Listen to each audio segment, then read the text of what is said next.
Afternoon. What a lovely day today. It's been it's been quite a relaxed day today, which has been quite nice, but it does mean that I'm very sorry I'm a little bit late for live today. I'd said that I would come on at 3. I haven't quite gone to plan. I don't know about you, but during the summer holidays it does all feel a little bit more relaxed and what have you, and just haven't pulled myself together in time to get here, so sorry. These things happen.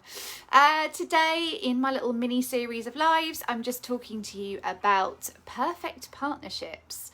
So, are you super give in a relationship? Because if you're really give, it's unlikely that you'll get. And actually that is quite important. So a lot of the clients come to me and talk to me about the fact that, they'd invested a lot in a relationship. I've talked about sort of investing time and energy and all of that kind of thing before. And they feel that if they keep giving to their partner and everything, they will be getting back. But generally what ends up happening is they give, and they're exhausted.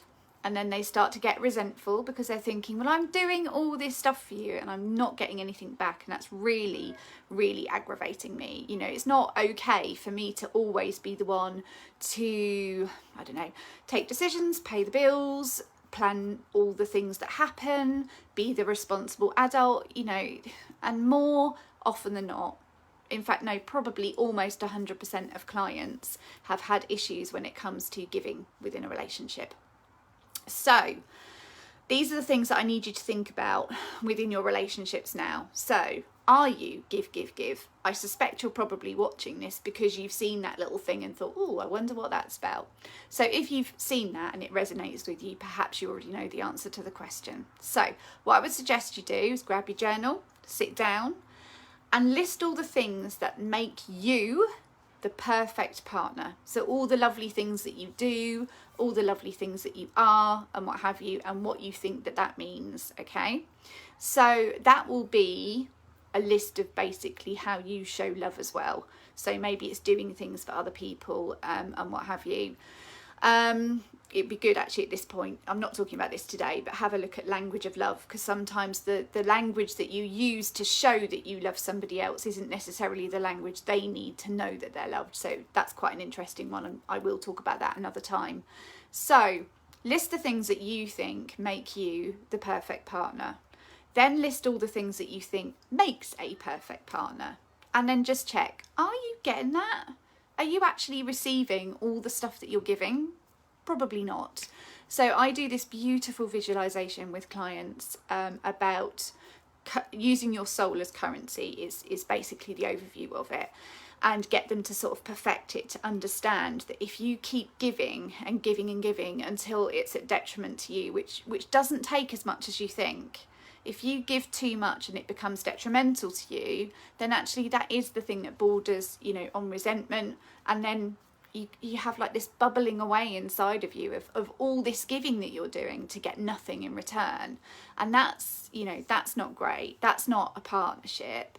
That's where you lose yourself. We talked yesterday about the fact that losing yourself in a relationship is something that often happens, but it doesn't need to. And a healthy relationship would mean that you retain your own independence. And this is kind of a similar thing, really. Yes, it's nice to give, but if you are giving significantly more than you are getting, and that's not an aligned and healthy relationship, and something needs to change. Now, don't get me wrong, I don't believe that at any point in a relationship is it 50-50.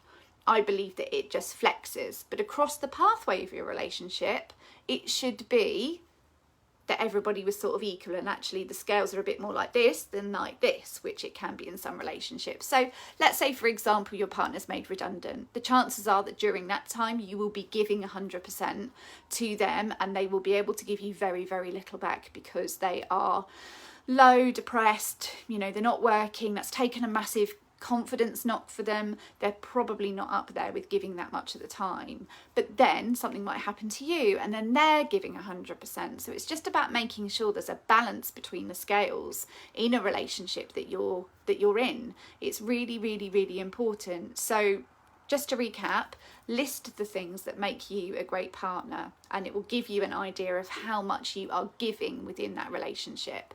and list anything else that you think makes a great partner. So things that you kind of expect from a partner. Are you getting those? Are you getting any of those?